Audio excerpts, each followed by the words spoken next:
Assalamualaikum warahmatullahi wabarakatuh, Kang Bro. Kita lagi akan bergabung dengan MotoGP. IWP update secepatnya karena ada kabar yang kurang mengenakan datang dari Honda dan Marc Marquez. Sampean tahu nggak? Yang terbaru, sepertinya memang hubungan antara Honda dan Marquez ini cukup sulit. Kita tahu kekecewaan Marquez berulang-ulang terjadi dan pada puncaknya pengecekan X-ray terbaru, pembalap mantan juara dunia dari Honda ini mengalami cedera cukup parah di tulang rusuknya. Jadi sebelumnya hanya retak dan ternyata sekarang sudah bergeser 2 mm dari seharusnya, semakin crack, dan kabarnya memang patahan ini membuat situasinya makin parah. Dan Marc Marquez kabarnya nggak bisa tidur, Cak. Makanya kemarin Marquez menyatakan mundur dari balap di hari Minggu di Assen. Karena pada malam harinya ternyata dia nggak bisa tidur, dia sangat kesakitan, dia sangat painful. Dan informasi sekitar pedok informasi di sekitar pedok menyatakan bahwa sepertinya Honda saat ini memang pada kondisi yang sama-sama frustasi. Marquez frustasi, Honda frustasi. Bahkan statement terbaru dari bos Honda MotoGP, Puig, akhirnya membebaskan Marc Marquez untuk hengkang dari HRC. Nah, ini sebuah kabar yang cukup mengejutkan, sebuah pernyataan yang cukup membuat kita shock sebenarnya ya, kaget lah.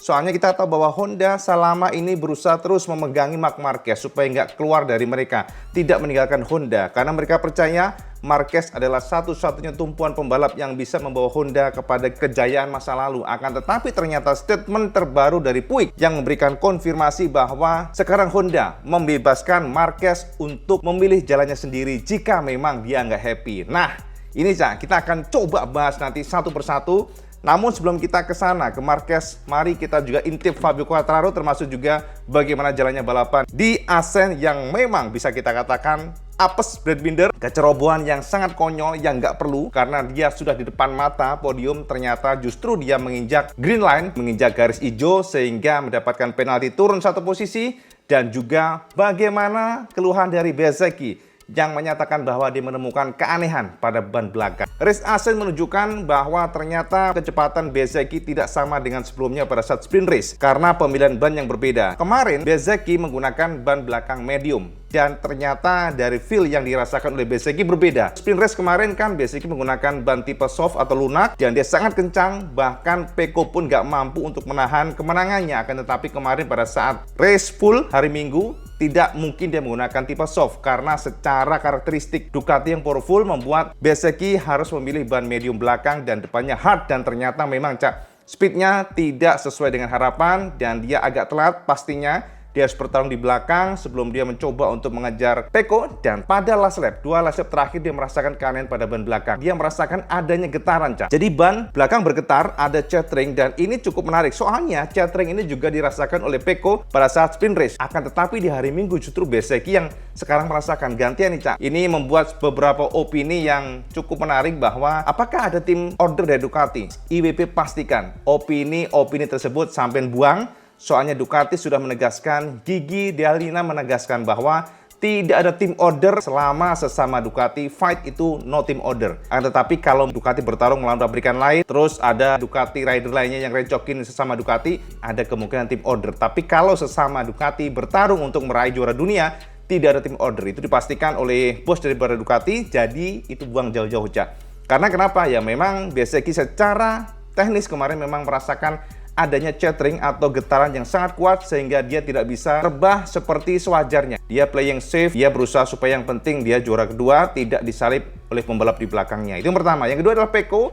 Pecco luar biasa kemarin. Jadi Pecco memang memberikan kematangan ya, tontonan kepada kita bagaimana matangnya Pecco yang memang sangat perfect, sangat sempurna di atas mesin Ducati, tidak melakukan kesalahan apapun dari awal sampai akhir. Dan manajemen tire, IWP sudah katakan sampean, jika manajemen tire ini Pecco long race memang di atas rata-rata. IWP katakan demikian kemarin dan ternyata terbukti. Walaupun Bezzecchi manajemen tire-nya juga sangat bagus, tapi kita tahu bahwa karakter masing-masing pembalap itu berbeda. Bezzecchi memilih ban belakang soft, dia sangat bagus, tapi ketika menggunakan ban medium belakang, ternyata dia sedikit lebih pelan dibandingkan dengan sebelumnya, sehingga attacking yang dilakukan oleh Bezzecchi, termasuk juga ada technical issue kemarin yang chattering, membuat dia mengurungkan niatnya untuk menyerang secara membabi buta kepada Pecco. Kemarin sempat mendekati 0,4 detik, namun akhirnya dia mencari aman, dia hanya memaintain supaya nggak terlalu jauh atau didekati oleh pembalap di belakangnya ya.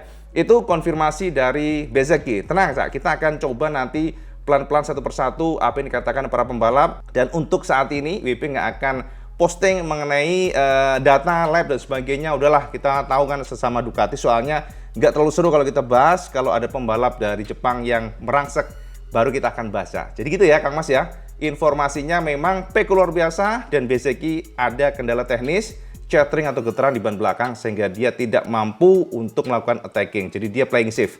Yang pertama. Yang kedua adalah dari Binder. Ini Cak, wah jantenan Kang Mas. Binder ini jadi nyapo ya. Sudah di depan mata podium, kok ya tinggal sejengkal lagi dia harus menginjak garis hijau. Dan ini memang dikatakan oleh Binder bahwa dia minta maaf sama timnya. Ini adalah sesuatu hal yang di luar prediksinya.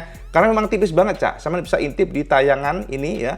Jadi bagaimana tipisnya ban motor yang ternyata memang dilarang Cak. Itu ternyata dia menginjak garis hijau dan itu dilarang. Maka dia harus mundur satu posisi sehingga ini adalah suatu keberuntungan bagi Alex Espargaro yang luar biasa. Kita katakan luar biasa karena kemarin sampean tahu kan Alex sempat tabrakan dengan Zarco dan wingletnya atau sayapnya dia sampai keplek Cak. Bahkan dari knuckle guard-nya itu ya, yang protektor dari gasnya dia jengat ke atas, tapi ternyata masih tetap kencang. Itulah kenapa kita berikan acungan jempol buat Alex Espargaro. Tetap keberuntungan itu nggak bisa kita tampik sehingga dia bisa masuk podium. Dan selalu ya, pembalap bisa masuk podium, tentu saja ini suatu extra boosting bagi tim Aprilia yang saat ini memang menunggu dan menunggu, mengingat tahun ini mereka justru mengalami kemunduran grafik dibandingkan dengan tahun sebelumnya. Dan kita juga lihat Maverick Viñales sebenarnya luar biasa, tapi Maverick kehilangan traksi ban depan. Kadang-kadang dia merasa bahwa Maverick ini dia kencang, tapi tidak bisa mengukur limitnya Cak. Termasuk juga Jack Miller ini sama-sama nih. Kalau pada kondisi tuningnya pas ya, pada kondisi yang memang semangatnya pol-polan, itu kadang-kadang dia atau mereka dengan mudah melakukan kesalahan. Ya crash, ya Jack Miller juga sama crash. Dan ini Binder yang luar biasa. Binder itu adalah salah satu pembalap yang sangat rapi dari kacamata pribadi ya. Jadi dia sangat sulit di attack. Dia sangat sulit di overtake kalau tidak benar-benar pada kondisi yang memang sampai unggul benar gitu ya. Kayak kemarin Pecco kan mepet banget menggunakan kekuatan daripada corner speednya dan dia bisa overtake dari KTM. Tapi pada kondisi normal, Binder adalah salah satu pembalap yang sangat sulit disalip. Dia minim kesalahan, dia sangat jarang melakukan kesalahan. Walaupun ya kemarin hanya itu nginjek aja tuh garis hijau aja Cak. Tapi secara umum Binder adalah salah satu pembalap yang sempurna dari kacamata pribadi. Ini dikit aja nih KTM ya. Makin lama bisa makin ngeri ini KTM. Dan Binder minta maaf sama timnya. Kenapa sih kamera kok nggak fokus-fokus itu ya? Nah lihat nih kayak gini. Tuh langsung misfokus nih. Kudu sekolah mana kameranya ini? Itu Cak ya. Nah sekarang mari kita intip Fabio Quartararo Kang Mas. Fabio Quartararo. Sama pasti bertanya. What happened ayak now dengan Fabio? Kan kemarin Fabio sprint race luar biasa. Kok tiba-tiba pada saat race Sunday dari start keempat kok bisa anjlok di belakang tuh piye Kang Mas? Jadi gini Cak, Fabio ini memang memiliki kendala overtake. Itulah kenapa posisi start itu sangat krusial. Fabio sangat sadar itu dengan kondisi mesinnya yang memang dari kacamata pribadi dia memiliki limitasi pada saat overtake atau menyalip. Jadi Fabio harus start dengan baik. Jadi dia berusaha keras bagaimana melakukan start yang sangat sempurna. Namun dilalah malah justru dengan ketegangan yang dia rasakan. Informasinya pada saat start kemarin koplingnya buka terlalu cepat. Jadi dia terlalu cepat buka kopling sehingga respon dari motor adalah wheelie. Dan pada saat wheelie itulah motornya anjlok posisi di belakang bahkan terlempar 10 besar. Dan pada saat dia berusaha untuk climbing ya, untuk berusaha untuk gedor, ternyata justru dia kehilangan traksi ban depannya. Dan celakanya Zarco yang memang sudah mengintip dari belakang, nah hantam dari Fabio Quartararo. Tapi informasi sekitar pedok bisa kita pastikan bahwa Zarco mengalami cedera memar pada tangannya ya, jadi hanya tangannya aja. Tapi secara lain-lainnya kayak tulang dan sebagainya aman, dia hanya memar. Dia bersyukur ya tidak ada apapun dari sisi tulangnya, karena yang paling susah kan tulang Cak. Tulang ini yang bikin pembalap harus istirahat lama, gara-gara tulang juga yang akan membuat mereka ya harus menunggu lagi dan menunggu, karena tulang paling cepat biasanya kan 2 minggu untuk recovery. Makanya dari konfirmasi Zarco, maka tim dari Pramac happy. Itu yang bisa kita share buat sampean. Dan oh ya, Martin juga sempat hebat ya. Martin nyaris nyalip Alex Espargaro pada saat last corner. Dan akselerasi Ducati memang luar biasa, nyaris sepersekian milidetik, tapi masih tetap momentumnya menang Aprilia. Martin hebat sih, sayangnya Martin ini kemarin agak panasnya agak lambat ya, dan dia juga harus fight dari belakang. Dia akan drop dulu, dan secara lap time Martin luar biasa karena sering banget menorehkan waktu di 1 menit 33 detik. Jadi ini luar biasa, 1 menit 33 detik kecil, itu luar biasa. Karena ini pace-nya mirip banget dengan Pecco ataupun KTM ya dari Binder termasuk juga Bezzecchi. Jadi memang secara speed sebenarnya Martin nggak kalah, cuman kalah momentum karena dia di belakang aja. Jadi dia harus climbing pelan-pelan dan itu sangat effort sekali ya. Itu terus kemudian Fabio, kembali lagi Fabio.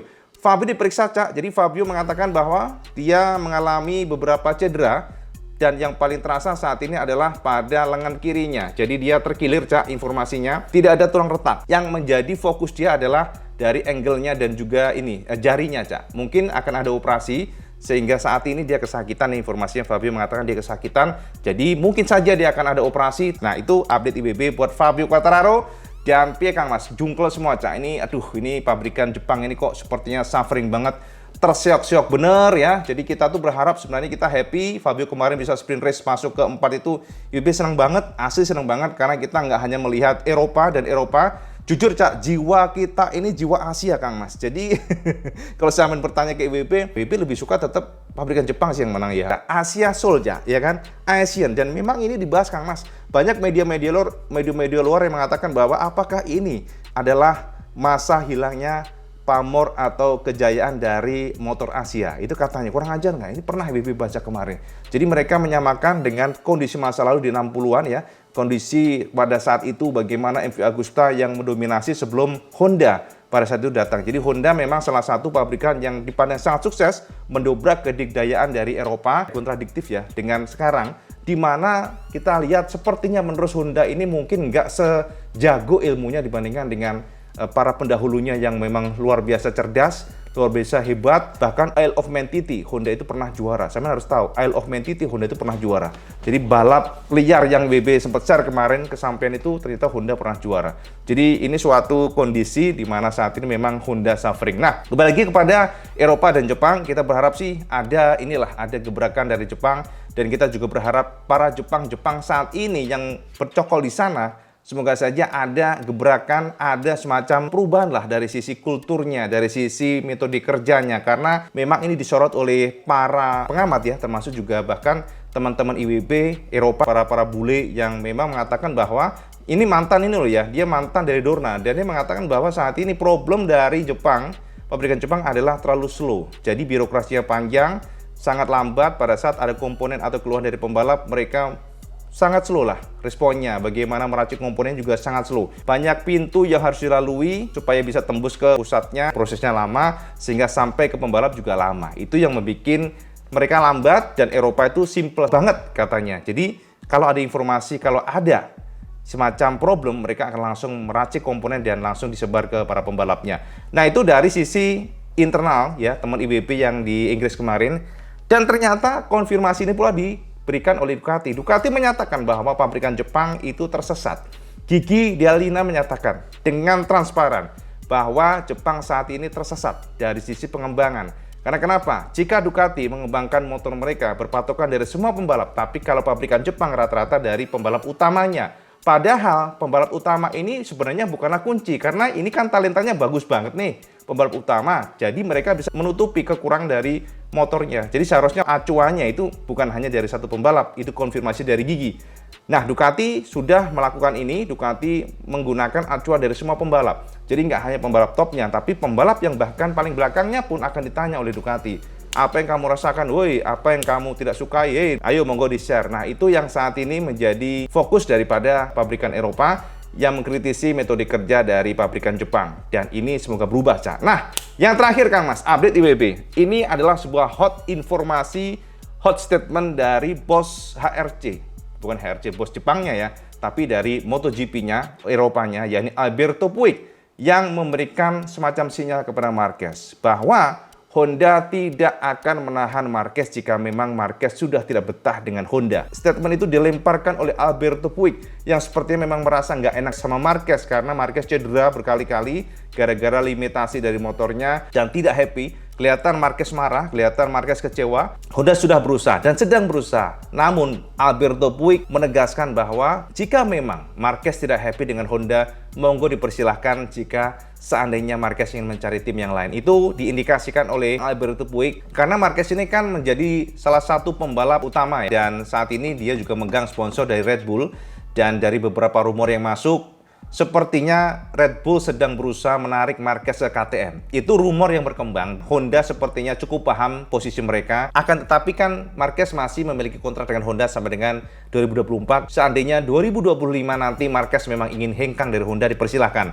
Karena Honda tidak ingin menahan sosok atau seorang pembalap yang nggak happy sama mereka. Jadi mereka menggarisbawahi tidak mau menahan pembalap yang tidak happy bersama mereka. Jadi ingin semuanya happy, semuanya semangat, dan itulah yang dikatakan oleh Alberto Puig. Apakah itu betul adanya bahwa Marquez akan meninggalkan Honda dan gabung ke KTM? Pastinya, Cak, itu akan kita tunggu. Soalnya ya masih ada 1 tahun lagi dan kita akan tunggu seperti apa. Mengingat Marquez pun tidak memberikan konfirmasi apapun, dia silently, dia hanya mengatakan bahwa saat ini aku hanya fokus untuk membantu Honda mengembangkan motor mereka. Itu aja konfirmasi dari Marquez ya. Nah, untuk memberikan gambaran kesampaian masing-masing para pembalap apa yang dikatakan, sampai nitip saja pernyataan para rider kemarin yang Ibe terjemahkan ke MotoGP supaya sampai tercerahkan. Sampai nitip saja di sini, Cak. Tentu saja aku menjalani pemeriksaan medis yang sangat mendalam di Madrid pada hari Selasa dan semuanya baik-baik saja. Masalahnya pergelangan kaki dan jari seperti yang kita tahu patah, tapi untuk tulang rusuk terkadang sulit memahami apakah itu retak atau benar-benar patah. Dan saat itu tim medis mengira itu hanya retakan kecil, tapi di hari Kamis aku katakan merasakan sakit di tulang rusuk dan kemudian di Jumat malam kemarin parah. Lalu kemarin setelah sprint race Sabtu malah tambah parah lagi, apalagi sekitar jam 8 sampai dengan 9 malam sakitnya mulai tambah dan bertambah. Sehingga aku tidak bisa tidur semalaman. Di saat itulah aku memutuskan mundur dari balapan minggu. Kemudian besok paginya aku langsung pergi ke pusat medis menginformasikan kondisiku. Mereka memeriksa ulang tulang rusukku dan ternyata kerusakan tulang bertambah. Kini patah meski hanya bergerak 2 mm. Jadi sekarang aku punya waktu 1,5 bulan untuk membangun kembali semuanya, sisi fisik dan mental. Itu kata Marquez. Nah, yang paling hot, Cak. Jadi semuanya teman-teman harus tahu bahwa Honda ternyata sudah memberikan pernyataan resmi bahwa jika memang Marquez yang meninggalkan Honda, monggo dipersilahkan. Berikut kata Alberto Puig yang memberikan konfirmasi bahwa mereka tidak ingin pembalap bersama mereka dan pembalapnya nggak happy. Berikut kata Alberto Puig. Aku rasa iya, Marquez akan sampai 2024 karena kita punya kontrak. Tetapi aku harus mengatakan bahwa setiap orang bebas untuk melakukan apa yang dia inginkan dalam hidupnya. Dan Honda bukanlah perusahaan yang menginginkan orang-orang yang tidak senang untuk tetap bersamanya. Jadi tentu saja kami memiliki kontrak dengan Marquez, tetapi Honda juga sangat menghormati Mark.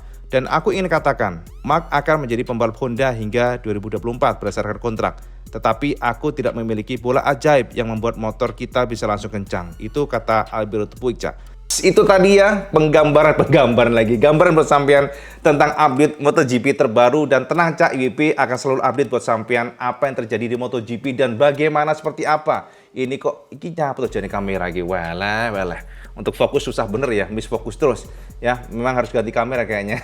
Ya, Cak. Nah, jadi kita cari informasi terbaru buat sampean tentang apa yang terjadi di MotoGP. Semoga mencerahkan sampean semuanya dan memberikan gambaran ke sampean bagaimana sufferingnya Honda dan Yamaha untuk mencoba menggedor dominasi pasukan Eropa. Di mana kita garis bawain bahwa sekarang ini Ducati is still number one. Ducati benar-benar mendominasi konstruksi, klasemen, title, juara apapun tuh, rider,